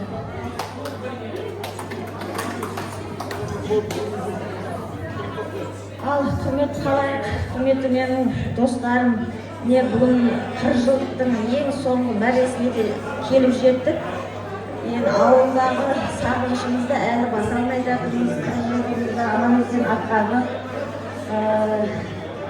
ауылымызды қимаймыз әрине. Сонымен мына ауылдағы жігіттер, рахмет сендерге, Алла разы болсын. Неше күннен бері әйтеуір сыйлап жатсыңдар. Сіздерге мұнда бір рахмет, алғысымыз шексіз. Сондай-ақ 85 жыл туылған қыздар, келіндер, рахмет сендерге. Төрге шыққандарының алды болсын айналайындар. Сол біздердің жолымызды берсін, сендер де осындай неге ұшасуға бастарының жазылмай, қосақтарыңмен бірге жете беріңдер жандарым. Сол достарыммен ауылды қимай кетіп бара жатырмыз. Рахмет, айтқан тілектеріңіз қабыл болсын. Ал тазаң тәте, сізде тілек айтасыз ба? Аналар той жасаса, сіз сияқты ақындар қарап тұрмас, біз сияқты. Мен тазагүл тәтеме қарап тұрсам, үлкендерден қап кеткен іс сияқты. Бүгінгі мінеке 40 жылда кездесуге келген адамға ұқсамайды, 18-ге бүгін толған қыз сияқты. Bir қошемет соғып қойыңыздар. Рахмет. Ал енді менің мынау Мери деген осы ауылда Тайғұлында кебісіп бірге өскен досым, сол кісінің енесі бұл.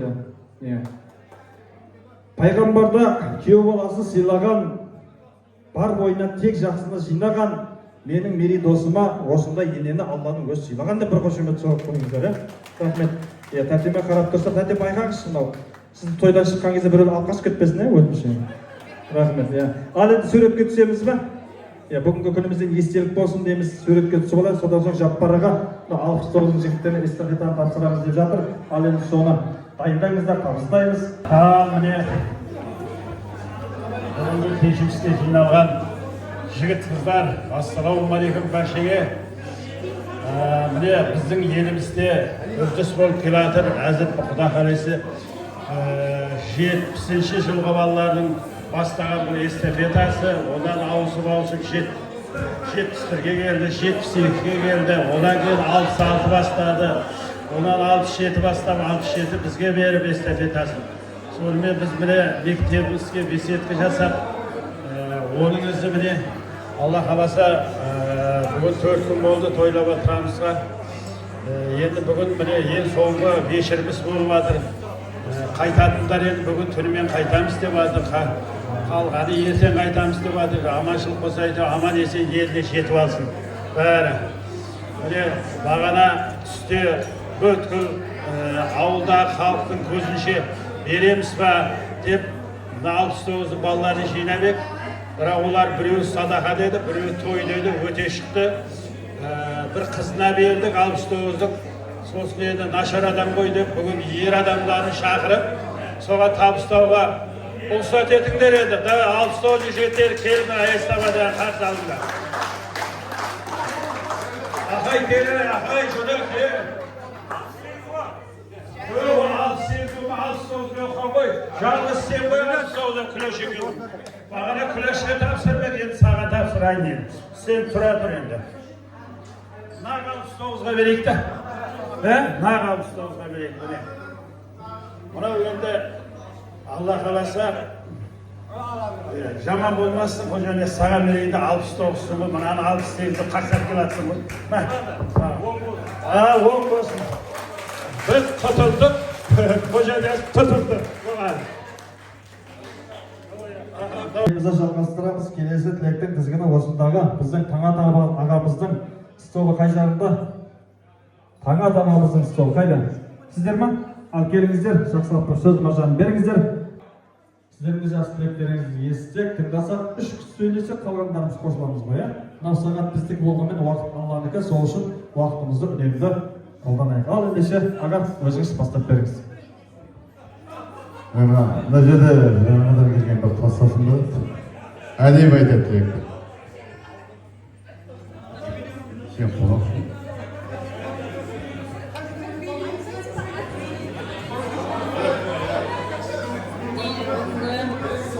Қырықжылдықтың ұшырасы біздіңізге қойып, дидар бесіп болатқан екенсіз. Қадемдеріңіз құтты қадем болсын. Біздер бүгін кендірлі мектептің оқушыларымыз негізі. Осы ауылға сағынып, аңсап келген екенсіңдер. Сіздерге енді 50 жылдықта осындай ұшырасулар бола берсін. 4 көзіміз түгел. Барлығымыз сол 50 жылдық отырыспақта отыра беріңдер. Барлығымызға аманшылық, отбасымызға демдерің сау болып, елге аман есен келіп, кетіп жүріп, осындай тойларда көрісу есіп болсын.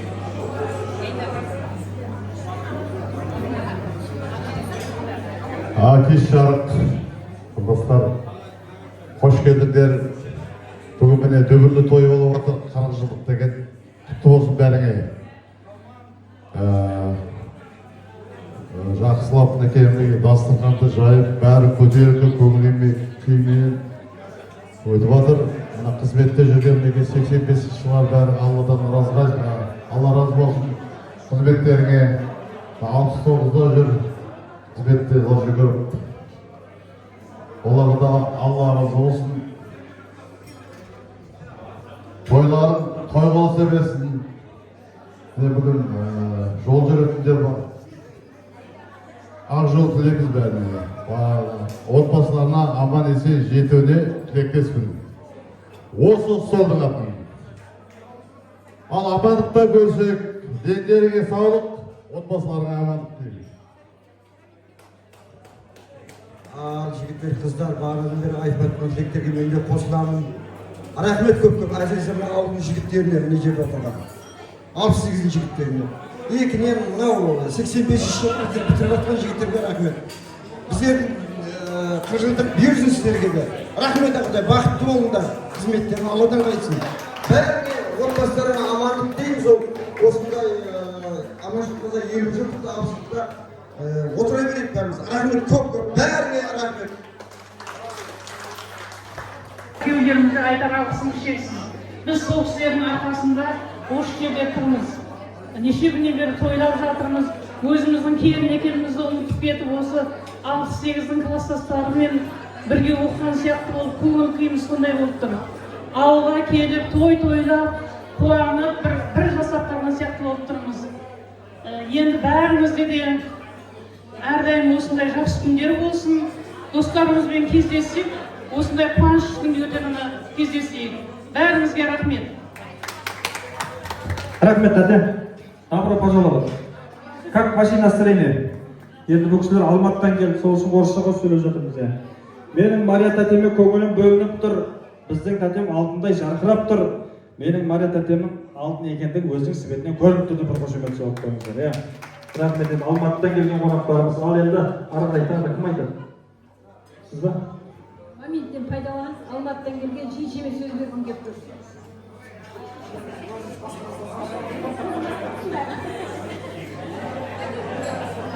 Ассалаумағалейкум, бүгінгі мына 1985 жылы түлектердің мерекесіне жиналған халайық бүгін міне 40 жылдық мерекесін атқарып отырған. Сонша күннен бері қазір бір аптадан бері қаншама түлектер, қаншама жұдырықтай жүректерінен шыққан жылы лебіздерін білдіріп жатыр. Соның бәрі Алла тағаланың қалауына шақырып періштелер аумин десін. Мен сол неше күннен айтып жатырмын, осы класста оқымасам да, мен өзім тура осы класста оқыған сияқты болып жүрмін. Сол мен сіздерді сол елеп, достарымды іске алып, құран шығартамыз деп сол шақырғандарына басымды иемін, мың алғыс. Сол өмірден өтіп кеткен достарымның жандары жаннатта болсын, топырақтары торғау болсын. Ендігі жағында сол бүгін 40 жылдық болса, ендігі жағында 50 жылдық, 60 жылдық, 70 жылдықтарын төрт көз түгел. Бастары аман, денсаулықтарымен аман есен өткізгенше жазсын Алла тағалам.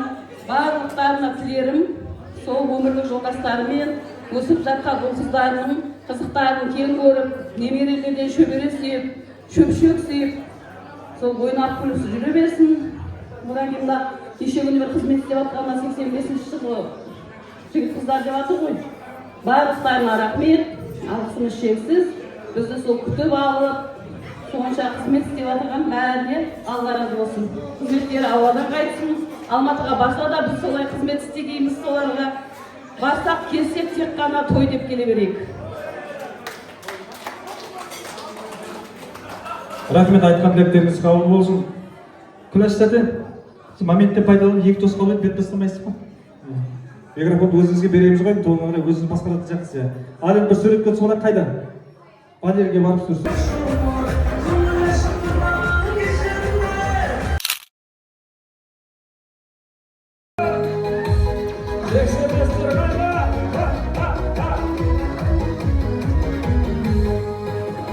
Кісіге ізет дейді.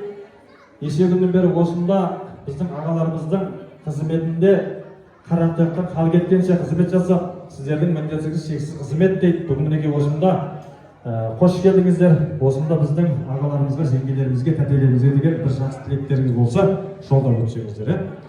Үш кісі сөйлесе қалаударыңыз қосыламыз ба? Ренжімейміз, иә? Ассалаумағалейкум, жеке ағам, қалайық? Ағалар, апалар, қырғыздықтар құтты болсын. Барлық жақсы күндер көп болсын. Сол аманшылықта жақсы күндерде кездесе бергеніміз оң болсын бәрі. Қадамдарың құтты болсын. Бала шағаларың аман болсын. Сол еліміз тыныш, аманшылықта жақсы күндерде кездесе бергеніміз. Ассалаумағалейкум ағалар, қызықтарың құтты болсын. Әрқашан қуаныш күндеріңіз көп болсын.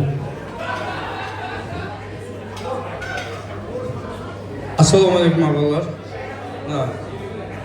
Жас үлкен ағалар тілектері айтып отыр ғой. Бәрі қабыл болсын. Ағалар қырықтарың оң болсын. Жылдан жылға аман жете беріңіздер. Балаларыңыз алдында аман болыңыздар. Біздерге қызмет бергендеріңіз үшін рахмет. Сіздердің семьяңызда да қуаныш көп болсын, дендері сау болсын. Сол жолдарың болсын, ендігі жағында бала шағаңызды аман жетіп ала беріңіздер. Аман болыңыздар, сау болыңыздар. Рахмет, осы кісілердің сіздерге жолын берсін дейміз. Ал ендеше қанша күннен бері қызметте жүрген біздің 85-тің қыз-жігіттеріне қошемет бар ма?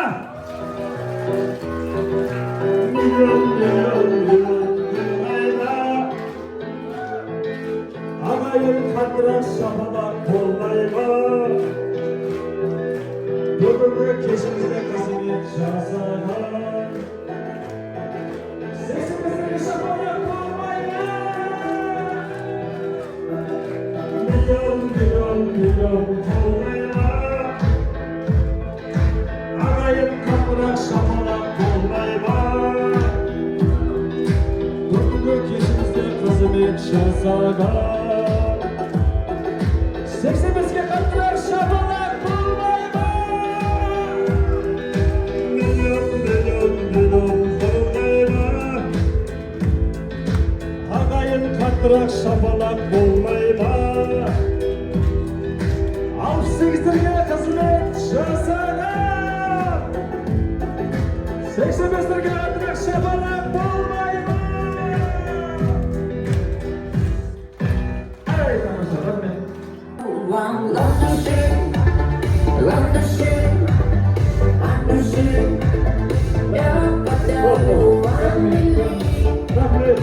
Hoş geldiniz ağalar, zengiler.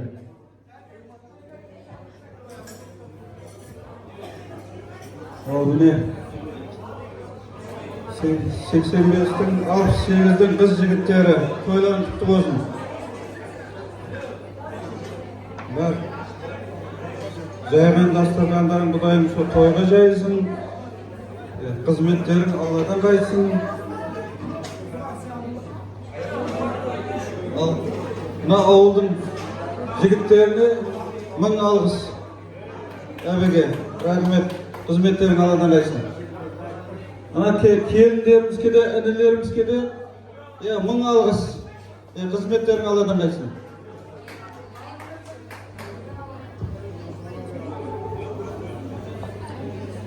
Құрметті 68-дің жігіттері, қыздары бүгінгі мереке құтты болсын.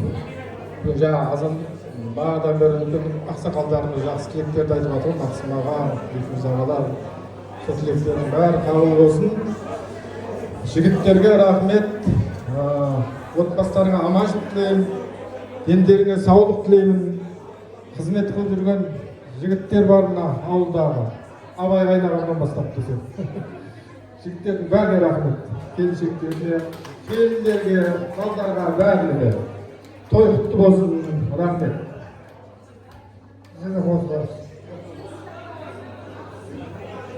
Құрметті 40 жылдық кездесуге жиылған тойшы қауым, тойларың құтты болсын.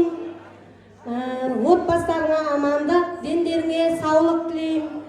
Міне жаңағы енді жол жүретін достарым, сіздерге де айтар тілегім, жолдарың ақ болсын, отбасыларыңа аман есен барыңыздар. Ендігі 50 жылдықта да орындарың жойылмай, аман есен, төрт көзіміз түгел болып, кездесу бұйырсын барлығымызға. Мына қызмет жасап атқан 85-тің қыз жігіттері, сіздерге де айтар тілегім, дендерің сау болсын, отбасың аман, әрқашан сіздерді көрсек тойда көрейік. Аман жетіп алыңдар достар.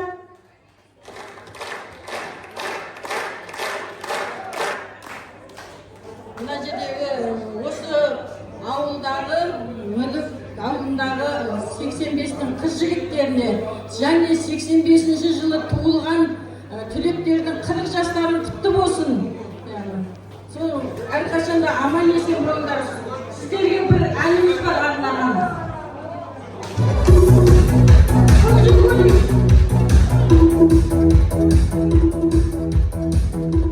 Айтасыздар ма, билейсіздер ма? Билейсіздер ма? Бір суретке түсіп содан кейін. Ағасыз өзіңіздің үйленген күніңізді білмейсіз, біреудің қайдан білесіз ана? Рахмет, мынау кеп ал. Менің жан жорам қасында бірге жүрген. Рахмет, аға. Үйге барып шай демдеп ішесіз. Ал енді келесі фото. Ағасы бұласы. Ағасы. Оны мен бәрін білем ғой. Мен мына бір класстан, бауыр класстан шықсындай. Мен бұның бәрін білем. Шетіне айтайын ба?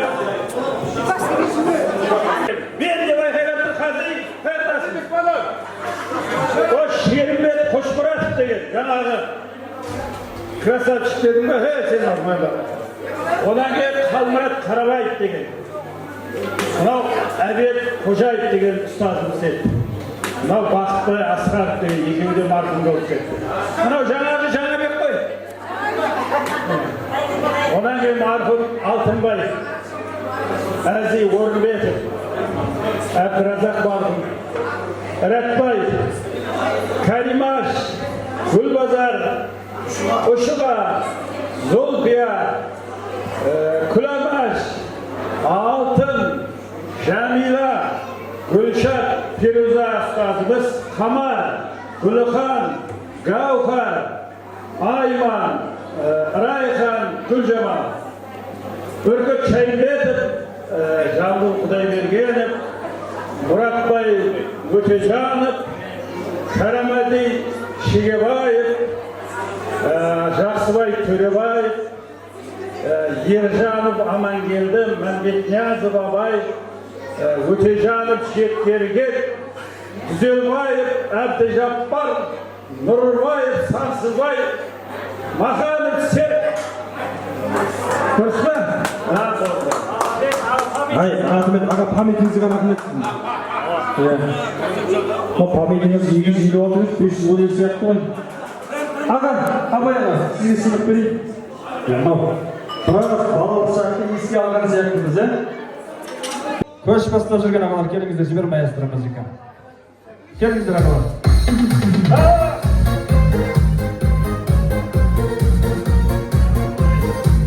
Келіңіздер.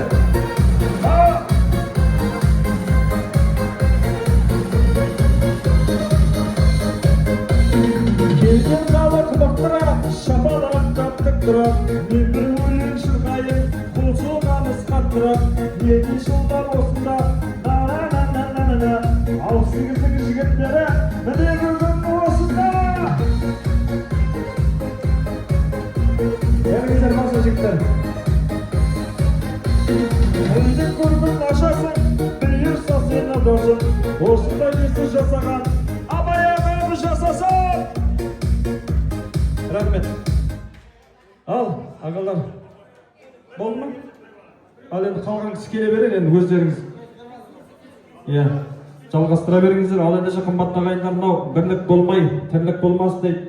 Бүгін мінекей осында бәріміздің басымызда бір дастарханның басына, бір шаңырақтың астына жеп жатқан осы кісілерге бір қошемет жауап қойыңыздар, қымбатты ағайындар. Біздер дайынға шайып болып келіп жатырмыз. Негізінде осы еңбектің бәрін осы кісілер көріп, бүгін мінекей осында бәрін ұйымдастырып жүрген осы кісілердің арқасы деп білемін. Ал ендеше келген қонақтарға өздеріңіздің бір алғыстарыңызды жолдап өтсеңіздер. Мына құстың қанаты қатты болғанмен мойны бос болады екен, жылқының тұяғы қатты болғанмен белі бос болады екен, адамның мінезі қатты болғанмен көңіл бос болады екен дейді. Мына құс қанша алысқа ұшса да оның қанаты емес мойны талады екен, жылқы қанша алысқа шапса да оның тұяғы емес белі талады екен. Адам деген пенде емес па, болмайтын нәрседен көңіл қалады екен дейді. Күн жылытпаған жүректі сөз жылдат дейді. Ендеше бір-бірімізге сөзіміз тәтті болсын, балдай шекер болсын. Балара бал береді, бірақ оның шағатын ұмытпа. Жылқы мінгенге көнеді, бірақ оның тебетін ұмытпа. Ит соңынан ереді, бірақ оның қабатын ұмытпа. Адам өмірге бірақ келеді, сол үшін да осындай достарыңды ұмытпа дейді. Неше күнден бері бұның болғаннан болатысы қызық деген былтыр апрельдің 15 күні басталған еді. Содан бастап келатырмыз. Міне бүгінде Алла қаласа оған жеттік. Мына келіп атқан осы біздің мектебіміздің бесетісіне атсалысып атқан мына жігіт қыздар бәріңе рахмет. Алла сыйласын бәріңді. Құдайым міне біздің 40 жылдығымыз деп елге келіп атсыңдар. Бәріңнің қадамдарына гүл бітсін. Сол келсеңдер біздің ауылымызға тойға келіңдер. Енді қалған жағын Ыбырай айтсын. Мен айта берсем көп өткендер. Ыбырайды айтсын,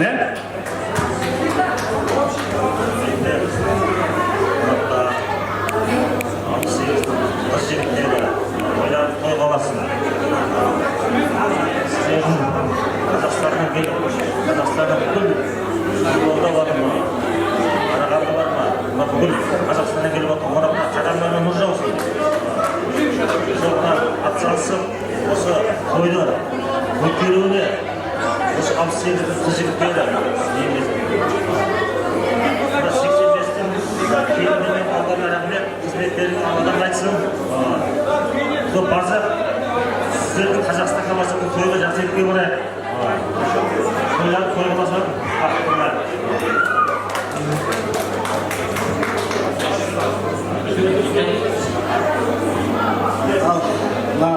Toyga jinagan toychi qavm 85 kız jigitleri, qurdoqlar, klasslar 2000 kilometrden sol aktivite осы елге келіп атсыңдар. Рахмет, қадамдарына күтсін. Сол елге сонша қызмет істеп, садақа берейік деп, өткенге қонақтайық деп келіп атсыңдар. Рахмет. Сол садақаларымыз қабыл болсын.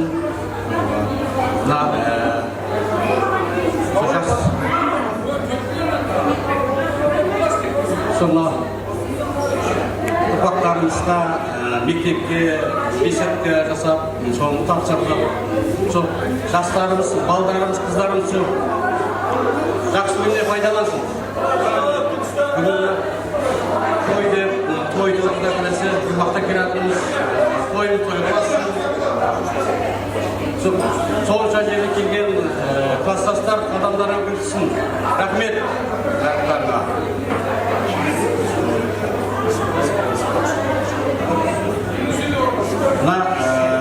Біздің сол осы тойымызға қызмет істеп жатқандар 85-ші туылған жастарымызға, балдарымызға, келіндерімізге рахмет. Қызметтерін Алладан қайтсын, бақытты болыңдар. Өмірде ұзақ дендеріңіз сау болсын, өсіп өніңдер, сендерді осындай күнге жеткерсін. Сіздердің жолыңызды берсін сендерге. Қарсыздарың құтты болсын. Достар, аман-есен елдеріне жетіп алыңдар, тасыстар. Олай сол елге елдің арасы той деп қатынсайық. Жақсы күнді көрсе берейік, той қыласын. Бәрін бақытты болыңдар. Мінекей, құрметті 68-дің жігіт қыздары, бүгінгі тойымыздың бәрімізге құтты болсын. Келген қадамдарына нұр жаусын. Қайда жүрсеңдер де аман болыңдар. Мен ең бірінші қуанарымыз осы ауылдағы балдардың ішінде мені басшы қылып сайлап, осы балдарға мен ауыр сөзді айттым, жылы сөзді айттым, соны көтеріп жатыр бұл балдар. Бұл балдарға бірінші рет рахмет айтамын. Өзімнің атымнан рахмет жігіттер. Мына келген қонақтарымызды қалай күтеміз, қандай қылып күтеміз, соны қайта-қайта ойласып, сен мынандай қыласың, сен мынандай қыласың, мынандай болып кетеді ғой деген кезінде де сен өйтте, олар бір келеді, қайта-қайта келе бермейді, 40 жылдық деген бір келеді. Олай қылайық деп бәріне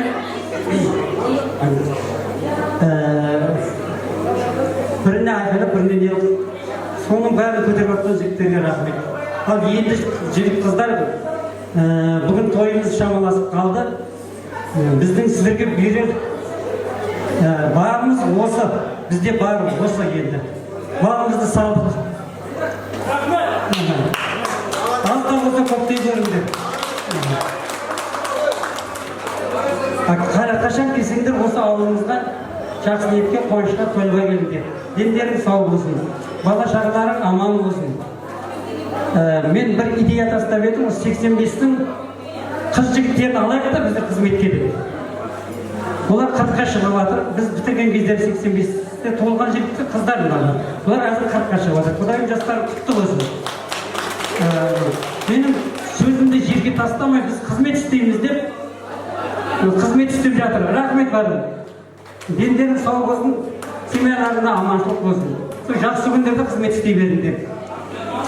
Ал деніңіз сау, жақсы күндер көп болып, әрқашан жақсы күнде қуанышта тойларда белдесе берейік. 40 жылдық тағы да құтты болсын. Ассалаумағалейкум. Бүгінгі 40 жылдық тойымызға жиналған ағайын, мен біріншіден мүлік колхозының халқына алғысымды айтқым келеді. Осы қонақтарды неше күннен бері күтіп, солардың жағдайын жасап, тойларын, садақаларын бірге атсалысып тарқатып жатқан. Екінші, мына 85-ші жылы туылған жігіттер 40 жылдықтарын құтты болсын. Сіздерге рахмет. Осындай артындай келіндерді әкеліп бізге қызмет істегендер үшін сіздерге мың алғыс. Сіздерді Құдай осындай жақсы ниет қуанышқа жеткізсін, отбасыларында аманшылық болсын, той топ болсын үйлерінде. Енді мына Алматыдан келген қонақтар біреу шығыстан, біреу батыстан, алды 2,5 мың километрден келіп жатырды. Сіздерге рахмет. Сол жерден туған ел, туған мектеп деп келіп жатырсыңдар. Қымбат уақыттарыңыз болды. Күннің ыстылығына да қарамай келгендеріңіз үшін сіздерге рахмет. Алланың нұры жаусын. Бүгін міне сол 40 жылдығымызды жұбатып жатырмыз.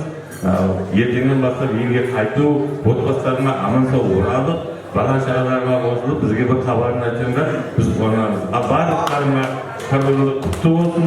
Өзіміздегі інілерімізге, қарындастарымызға жұғысты болсын.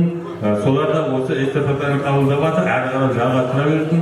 Бір елімізге, халқымызға болмаса мүлік ауылдағы кішкентай да болса өздерінің үлесін қосып жатқан барлық қыз жігіттерге рахмет айтқым келеді. Құрметті класстастар, кешіміз баршамызға құтты болсын. Барлы уақытты жақсы күндерде қуаныштарда кездеседі. Басымыз жеріне қосылсын. Мен баршама денсаулық тілеймін. Біріншіден. Сол амандықпенен жақсы күнде бас қосайық. Адамдармен нұр жаусын, алыстан келгендер. Інілерімізге, қарындастарымызға жұғысты болсын. Солар да осы эстафетаны қабылдап жатыр, әрі қарай жалғастыра берсін. Бір елімізге, халқымызға болмаса мүлік ауылдағы кішкентай да болса өздерінің үлесін қосып жатқан барлық қыз жігіттерге рахмет айтқым келеді. Құрметті класстастар, кешіміз баршамызға құтты болсын. Барлы уақытты жақсы күндерде қуаныштарда кездеседі. Басымыз жеріне қосылсын. Мен баршама денсаулық тілеймін. Біріншіден. Сол амандықпенен жақсы күнде бас қосайық. Адамдармен нұр жаусын, алыстан келгендер. Аман сау жүретін келгендер. Бала шағалардың орнына аман болып. Сол қуанышты қалалармен бөліседі. Міне, жүректерге де 85-тің қыздарына. Рахмет. Осы ағаларым, апаларым, жолдарын берсін сіздерге. 40 жылдық, 20 жылдық, 60 жылдық тойлау насip етсін. Амандықтарын тілеймін барша. Сау саламат болыңдар.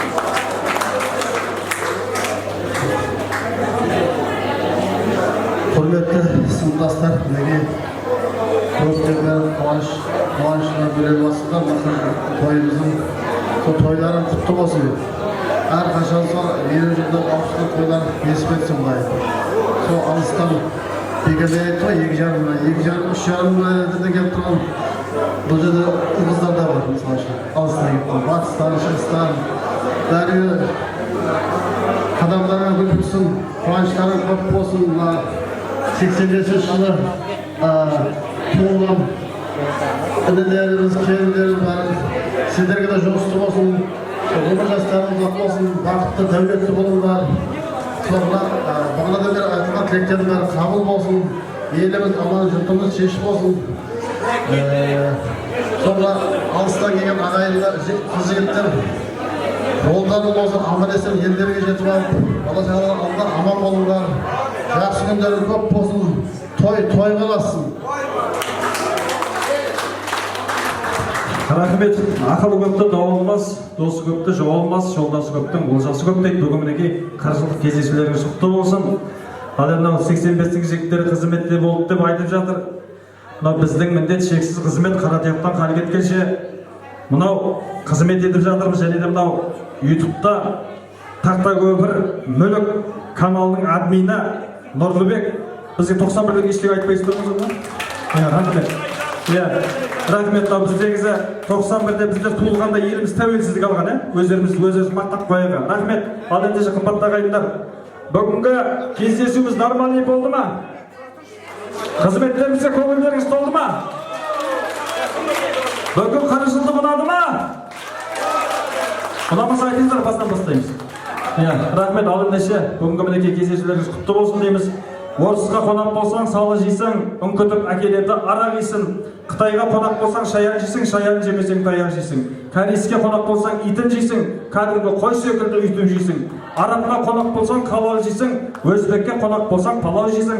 Ал біздің мүлікке қонақ болсаң, асқазана не сәт соның бәрін жейсің. Тауық жейсің, балық жейсің, қойдың сүйегін қарып жейсің, үйінде бір өкпен қалып жейсің, қорасындағы жалғыз малын жейсің, еші соғылдымен қалған пакетке салып жейсің. Сонда да шапалақ ұрмайсыңдар, енді маған нағадысында бір қошемет соғып қойыңдар. Ағайындар, ойдың болғаннан болатын қызық демекші, қаншама күн, қаншама түн осы кешке дайындық жүргізіп, ұйымдастырып жүрген кездерді айтсаңшы. Ал бүгінгі кеш бір сәтте өтті де кетті. Сонау Қазақстанның әр жерінен басы қосылып, осы кешке жетіп келген ағалар, әпкелер, алыстан сыныптастарым келді деп қонақжайлығын көрсетіп атсалысқан ауылдағы ағаларға да алғысымыз шексіз. Осыменен біздің шығарылым соңына жетті ағайын. Келесі 1973 жылғы жігіт қыздардың 35 жылдық кездесуінде көріскенше сау болыңыздар.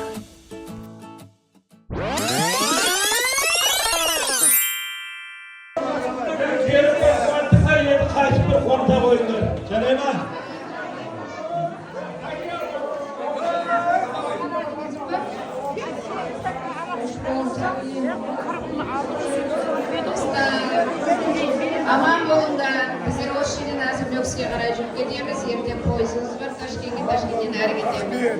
Аман сау болыңдар, қалғандардың ауылдарына аман 68-ші толған, 85-ші жыл мектеп бітіріп, 2025 жылы 40 жылдығымыз тойлап, Құдай қаласа қуанып келіп, қуанып қайтып жатырмыз. Мына Нұрлыбек бауырыма рахмет. Алла разы болсын, бала-шағамыздың үшін бол, шаршама, қуатты бол, папаң мен мамаң. Ал қайтатындарға ақ жол. Құдай қаласа біздің жолымызды берсін. Келесі кездескенше аман сау болыңыздар. Қызметің бол, жақсылығың бол, Алла күш берсін. Бақытты бол.